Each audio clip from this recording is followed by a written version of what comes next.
land titles and home ownership, assets that can facilitate investment, improved education and health systems, enabling Jamaicans to achieve and perform at their very best. These are part of a comprehensive strategy being undertaken by the government to transform Jamaica into a first world nation. Hello, I'm Adrian Atkinson. Welcome to Jamaica Magazine. We have more details on that strategy coming up in our show. But first, the news is right after this message. Stay tuned.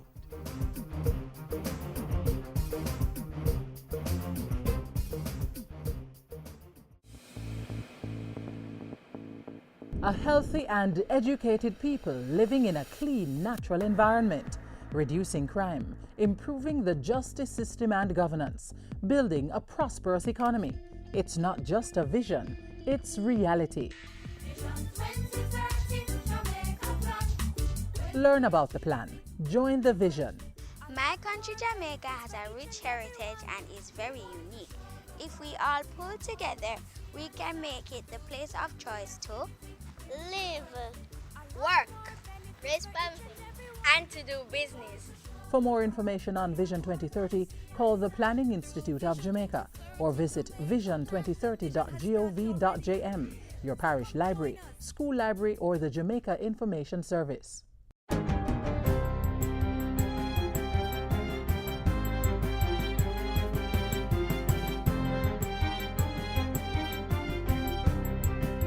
Good day, I'm Samantha Allen and this is your GIS News for Thursday, April 10. Government is taking further steps to make Jamaica fully compliant with the World Health Organization Framework Convention on Tobacco Control, the FCTC. Our intention at this time must be to create a comprehensive tobacco control bill. We need to be able to control products that are deleterious to the public health, such as tobacco products, within the ambit of the World Trade Rules. The effort is being supported by all ministries and agencies and other relevant entities who set the groundwork during a recent interministerial meeting convened by the Ministry of Health on April 2. Meanwhile, the Ministry of Agriculture, through RADA, is moving to discourage tobacco cultivation locally. I'm going to develop a strategy now to offer them alternative legal crops, which is as lucrative as tobacco. 573 tobacco farmers will be introduced to and trained in producing alternative crops such as Irish potato, ginger, tomato, and other produce that have export value. Government will be spending $494 million rehabilitating rural roads between now and March 2015. The money is set aside in the 2014-2015 estimates of expenditure to execute the Rural Road Rehabilitation Project 2. The project, which started in April 2008, should be completed by March 2017. It's being funded by the Government of Jamaica and the Organization of Petroleum Exporting Countries, OPEC, and involves the rehabilitation of 22.6 kilometers of road in areas of Clarendon. This year, project administrators are expecting to complete 40% of works on Soursop Turn to Chapelton, including earthworks and drainage, as well as pipeline, pavement, and concrete works. Cabinet has approved a temporary increase of 20% to the axle weight limit for delivery trucks of aggregate. This moves the current rate of 10 tons per axle on the dual rear axle to 12 and 5 tons on the front or single rear axles to 6 tons. Effective immediately, a basic 2-axle truck will now be allowed a maximum weight of 18 tons. Minister without portfolio in the Ministry of Transport, Works and Housing, Dr. Morris Guy, says the increase follows consultation with relevant stakeholders. It's to provide an ease to the trucking industry in light of an uneven distribution of weight scales across the island. This remains in effect for the period required to achieve full geographic coverage for weight enforcement activities. This uniformity would see at least 4 permanent weigh stations being complemented by 4 mobile scales. Dr. Guy emphasized that during this temporary weight increase period and beyond, enforcement will be ramped up and sustained across the island to ensure safety and the protection of the road infrastructure. Minister of Labour and Social Security Derek Kellier says the soon-to-be enacted Flexi Work Week arrangement will create more employment opportunities for the nation's youth. He was speaking at a recent seminar disseminating information on findings from the 2014 School-to-Work Transition Survey in Montego Bay. The soon-to-be introduced Flexi Work arrangements is going to be an important policy building block going forward. It will empower us to do more with the time available to us and to do it more efficiently and productively. Members of the Jamaican diaspora have been working with the government to complete the diaspora policy, which will complement the national policy on international migration and development. State Minister in the Ministry of Foreign Affairs and Foreign Trade, Arnaldo Brown, says so far the feedback has been positive. We circulated the draft to the various stakeholders across the UK, the US, Canada, and they have sent back their comments in writing. Those comments have been incorporated in the document. Work is also progressing on the Jamaica Diaspora database. What we are doing now is really designing of the instrument. It's going to be an online survey, creation of the website. There is a mock-up that has already been done, and we hope to finalize those. The database is expected to be fully completed in time for the 6th Biennial Jamaica Diaspora Conference in June 2015. And finally, Prime Minister Portia Simpson Miller is urging parents, communities and schools to ensure children are protected and educated. Parents need to see to the attendance of their children to school, and to ensure, even if they themselves cannot read, but take the child, sit the child down and say, no, you do your homework.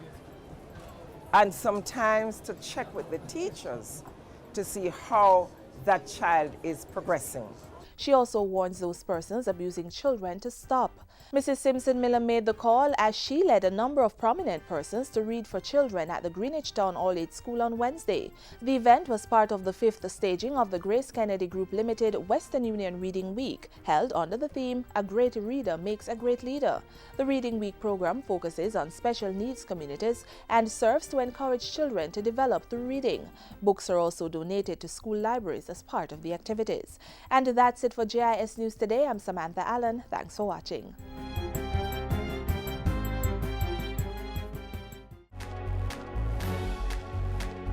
Know your numbers and control the keys to a healthier heart. Know the numbers for your blood pressure, cholesterol level, blood glucose level, and your weight and body mass index.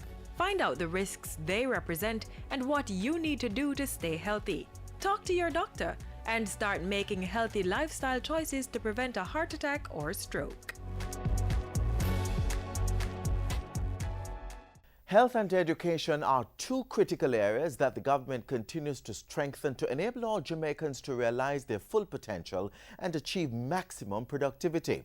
Under its Human Capital Development Strategy, those areas received major attention and much was achieved during the 2013-2014 fiscal year. Tamara McHale has the review.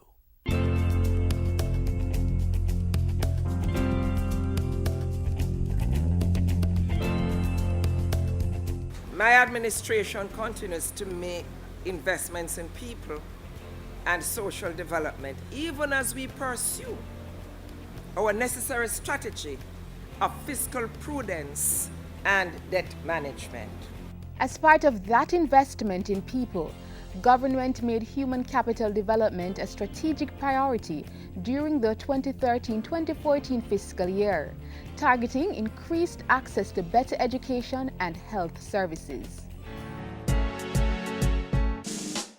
Improving literacy and numeracy rates was a focal point during the year. Through funds provided by the United States Agency for International Development, USAID, more than 100 literacy specialists were deployed in schools. In addition to those literacy specialists already in the system, we'll be sending out a group of literacy coaches to assist teachers in primary schools where necessary. Grade 4 literacy test results improved from 74% to 76%, just 9 percentage points away from the target. To achieve similar advancements in numeracy, an intensified mathematics program was launched.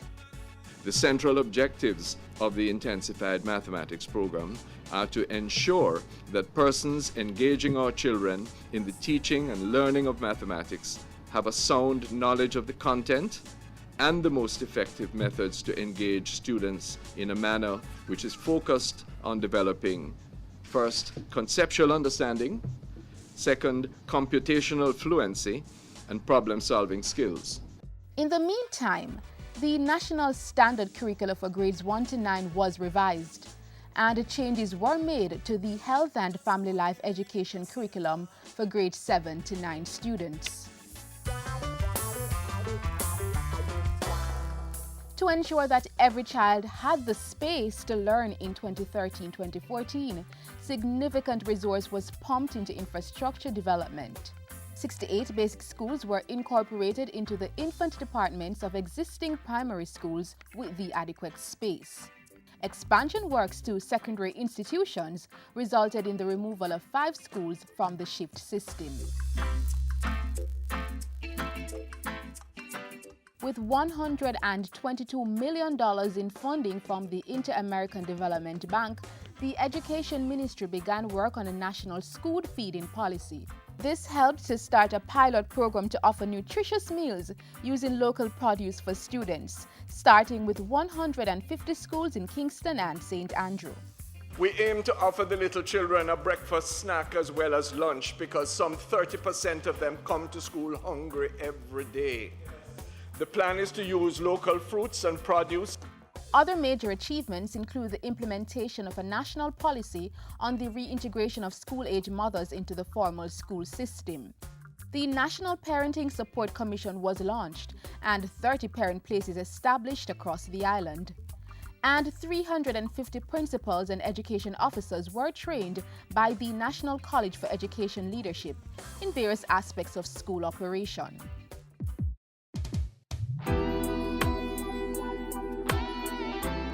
The government recognizes that a healthy nation and labor force is a more productive one, and throughout the 2013-2014 financial year made some major strides to keep all Jamaicans in good health.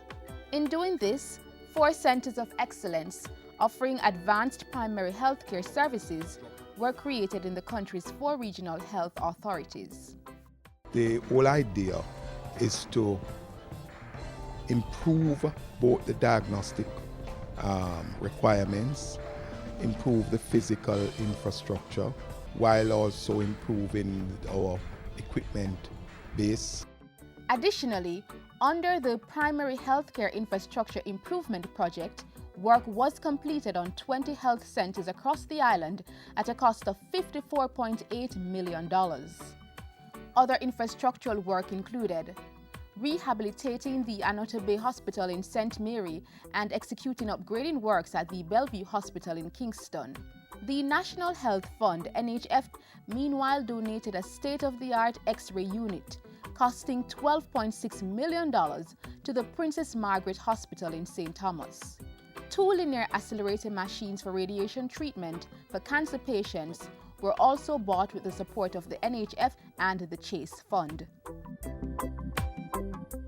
A major advancement in public health services came when the Health Ministry rolled out the Government of Jamaica GOJ Health Card on March 3 of this year. The card will facilitate better monitoring and identification. It will also take into account private health insurance so that instances where charges arise, we can better, adequately and quickly deal with it. Another milestone was the introduction of a ban on smoking in specified public places. Under Section 14 and 15 of the Public Health Act, and with the approval of Cabinet, I have executed the public health tobacco control regulations. The regulations form part of the drive to reduce the number of non-communicable diseases in Jamaica. That agenda was further advanced when the Health Ministry developed a comprehensive plan to tackle chronic non-communicable diseases from 2013 to 2018. The plan was approved by Cabinet. Providing all Jamaicans with the fundamental tools of quality education and primary health care were at the heart of government's focus on human capital development during the 2013-2014 fiscal year. As a government, we are serious about human resource development and resolute about increasing the training and skill levels of our people.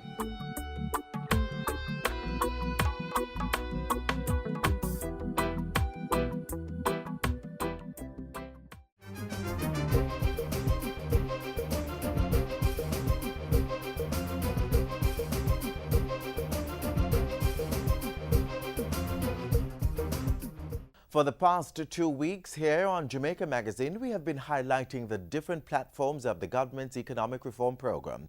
These include programs to facilitate sustainable economic growth, job creation and poverty reduction. Today we examine the connection between housing and a transformed economy.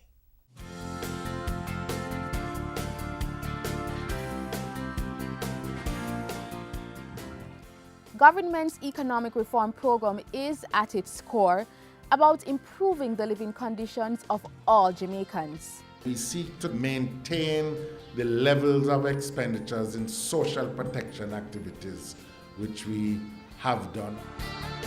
The same commitment is made to health and education support, as government strives to give people the tools to ensure their own development. Education and training are foundations of economic development in today's world, as a skilled workforce is important to reaching high levels of production and output. Government believes this and deployed the Technical Vocational Education and Training TVET policy last year to provide a national framework for the development and sustainability of TVET in the Jamaican education and training system. As a result, new occupational programs are being offered through Heart Trust institutions. Teachers have also received training through the Heart Trust NTA and the National College of Education Leadership. The Ministry of Education, meanwhile, is transforming several secondary schools into science, technology, engineering, and mathematics STEM academies to prepare students for the jobs of the future. For example, the STEM Academy at VER might offer avocations related to the sugar industry, the factory, irrigation, mechanical, and allied sugar technologies, while a St. Andrews STEM Academy may relate to ports and the logistics hub. The immediate focus is on the 14 existing technical high schools, several Heart academies, and the Signipagan Agricultural School. Other training initiatives include the Caribbean Maritime Institute extending its course offerings to persons in Western parishes this year, in tandem with government's focus on equipping all Jamaicans with the skills needed for the global logistics hub. This proposed escalation of the CMI mandate is to enable it to mainstream STEM related to logistics, transport and maritime professions and avocations, and to introduce these elements into the curriculum of select STEM academies beginning at Sam Sharp. Even as the economy is being reformed and fiscal constraints are implemented, the government is ensuring that all Jamaicans are in good health. This is beneficial to our economic pursuits, since it takes a healthy workforce to produce at the high levels needed for growth.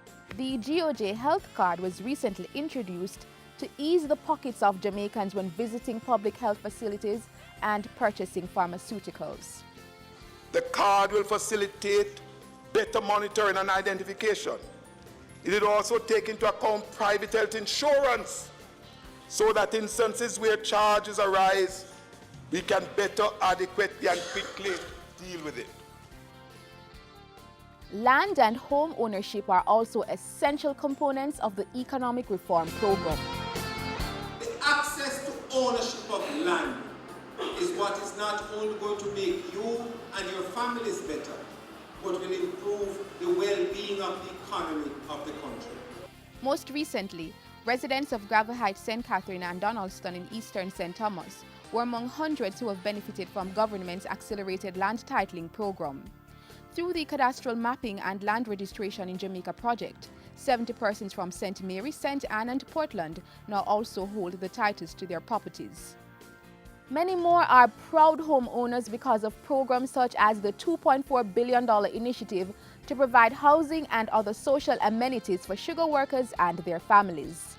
My administration continues to make investments in people and social development, even as we pursue our necessary strategy of fiscal prudence and debt management.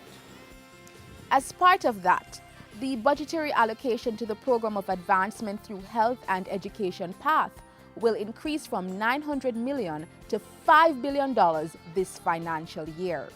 The government of Jamaica, going for growth, staying the course, and transforming the economy. Whilst government has to lead by way of its three generic roles of enabling, facilitating, and servicing, the country needs all hands on deck to get it where it wants to and must go.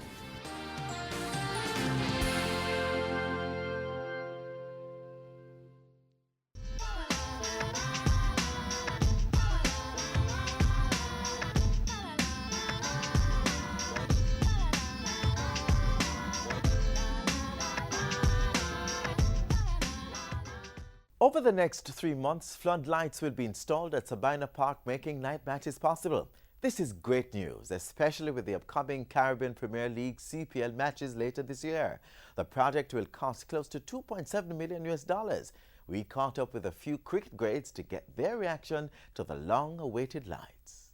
I am pretty elated due to the fact that it has been said over the years by past presidents and associate groups that light would be here at Sabina Park, and it didn't happen.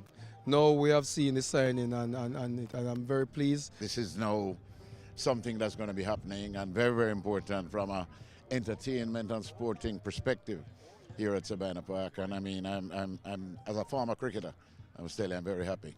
Well, I'm elated that we finally have the work started, so to speak, and I can't wait for the installation to get started. But this groundbreaking ceremony is a dream come true. I think most of all, when you realize that the organizers of the Caribbean Premier League did hint that if Jamaica don't secure lights for the start of the season, then we'd have to play our away matches, all the matches away, and we're the defending champions.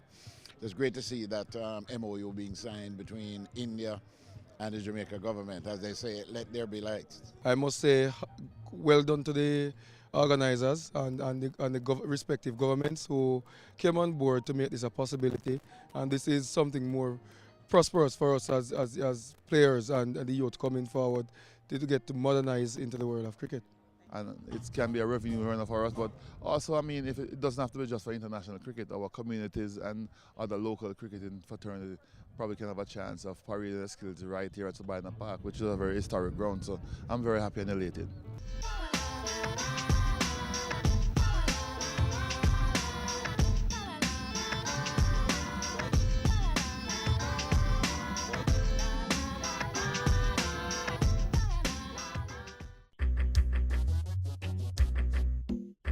Nutritious food, succulent dishes, superior workmanship, and excellent service. Jamaica is on the go. Let's grow what we eat and eat what we grow. Let's harness the indomitable spirit of our most valued resource, our people. Let's support our local businesses. After all, buying Jamaican means building Jamaica. Original.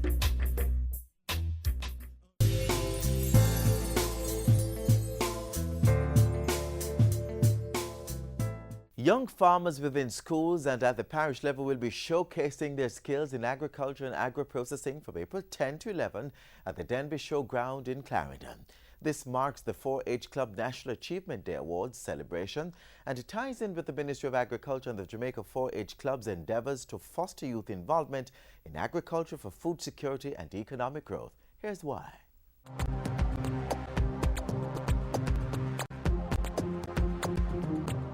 It was a proud moment for youths in agriculture, being crowned champions in their respective age groups and categories, but not before setting a standard that stood out among their peers. It has been 73 times since we are going this round.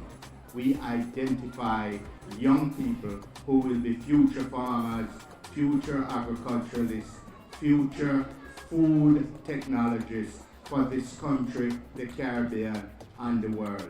As we focus over the next 3 to 5 years, it is our intention to boost agricultural entrepreneurship among our youth.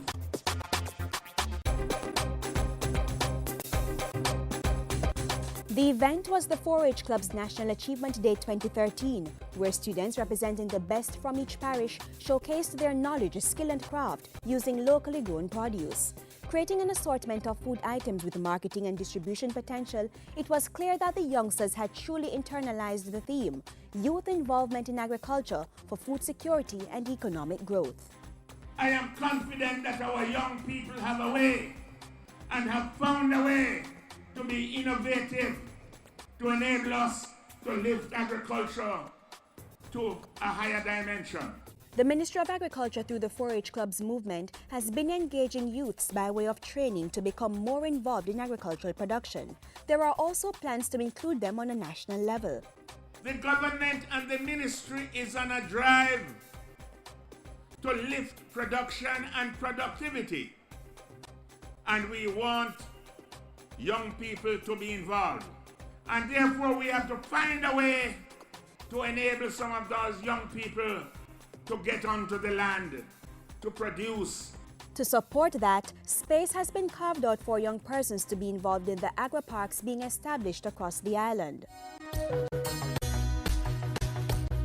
Enthused with the prospects, the 4-H Club membership among students continues to grow, now reaching 77,000, coming from 65,000 at the start of 2013. It is saying that we are making a serious impact. And it is establishing that real symbiotic relationship between the young people and agriculture. And there are plans to increase the level of participation. In fact, it is our mandate that over the next 3 to 5 years, we intend to move the 4-H Club membership across Jamaica to some 100,000 members in basic school, in primary school, in high school, and we are going to be stepping up the campaign into our universities and into our teachers' college. Of this population, the 4-H Club is aiming to have at least 10% of the clubites each year going into food processing and farming. If each parish can get 10%, we will widen the farming base with younger people, people with more energy, and we have to pursue that. Also being pursued is getting these youngsters more involved in the school gardening initiative, growing crops and making products from them for income generation and self-sufficiency. Already there are some 300 school garden programs across the island. Over the next 5 years, it is our intention to increase our school gardens to somewhere in the region of 1,200 to make sure every single public school that we have in Jamaica should have a school garden. Special thanks were mentioned of Jamaica Broilers for its contribution of 180,000 broiler chicks to the school garden program and Toyota Jamaica for $4.5 million in 2012. And this is how corporate Jamaica is helping to make a difference to the 4-H movement so we can make a difference to the development of Jamaica. The Ministry of Agriculture and the 4-H Clubs, endeavoring to foster youth involvement in agriculture for food security and economic growth. There are many more fields to conquer. There are many more frontiers to conquer. And I know that with the dedication of the leadership that we have and the strength of character of our young people, we are going to move from strength to strength.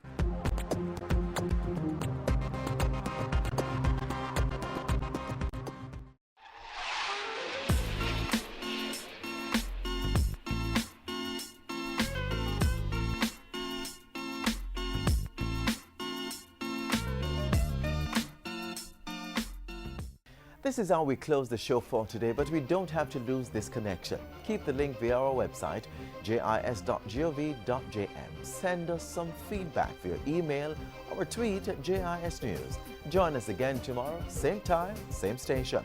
On behalf of the entire production team, I'm Adrian Atkinson. Do take care. This has been a production of the Jamaica Information Service, the voice of Jamaica.